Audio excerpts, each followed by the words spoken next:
In this video, we're going to take a look at how to finish up our card sorting exercise.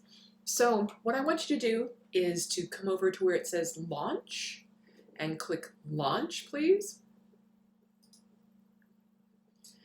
And if you're really ready, click Launch.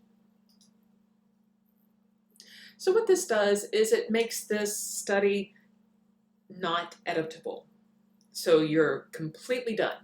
It will give you a link down here that you can use. You can get a short URL. It's like a bit.ly kind of thing. You can get a QR code, which is really nice for mobile devices.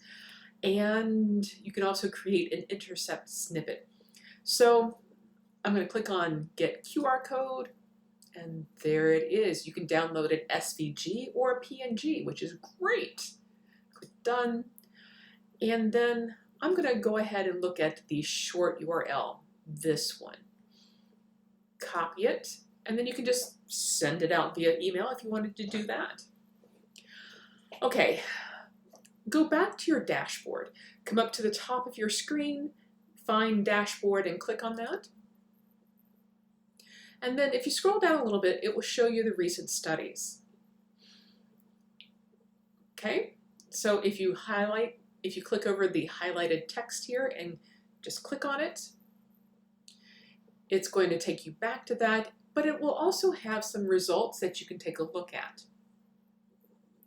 You can see how many people have completed this card sorting exercise, how long it took them, and where they were when they completed the study. So they could be across the world and you would know, which is really fun. There are other things. You can see who the participants were. There'll be a name. And there will be an analysis of what was put where. Okay? Yeah, so it's really super useful. I want to go back to what we saw inside of the food list. Do you remember the item pizza? Some people would think that that would be an American food. Some people would think that that would be an Italian food. So it would be really interesting to find out how many people would put it in one category versus the other one. And if most people think of it as an American food, it wouldn't really make sense then to list it as Italian, even though it originated from Italy, right? So that's why card sorting is very useful.